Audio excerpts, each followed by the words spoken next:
Carbon dioxide, or CO2, is the main greenhouse gas in climate change. So how does CO2 get into our atmosphere? Well, carbon is part of a cycle.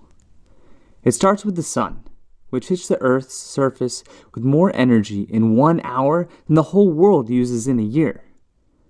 Plants, which are kind of like biological chefs, take that sunlight and then suck in some CO2 from the air, mix them together, and bam! They create a stored form of energy in the form of carbohydrates, such as glucose and sucrose. The process is called photosynthesis. When animals like us eat those plants, our stomachs convert that food back into energy for our own growth. Greenhouse gases are a byproduct of this process and are released through waste.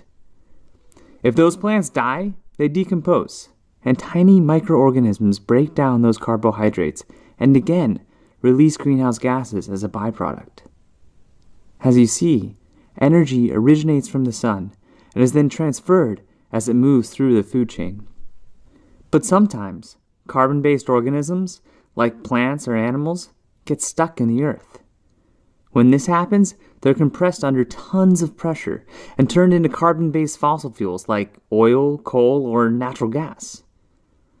Since the Industrial Revolution, humans have been pulling those fossil fuels out of the ground and burning them, activating the stored energy to make electricity and power engines.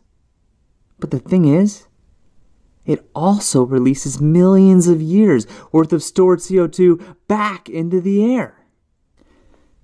In addition, humans breathe in oxygen and breathe out CO2, but plants do the opposite.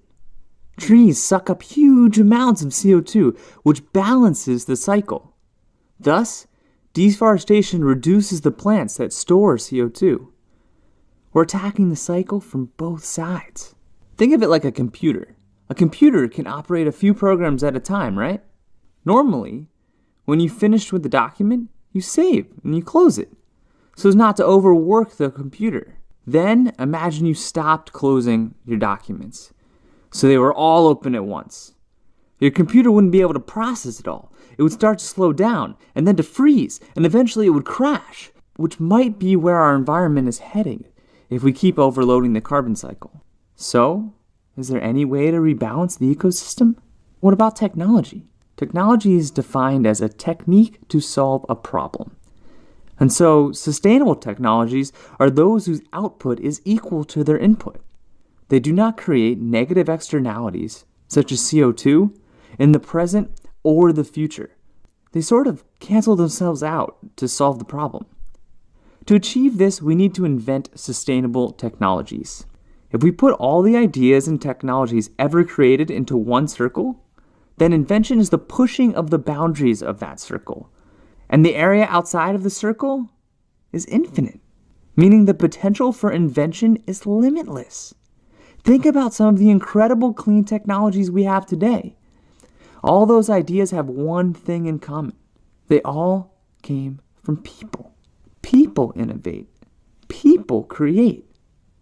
It's the limitless potential of creative people to build unimagined technologies that is going to stop climate change and rebalance the ecosystem.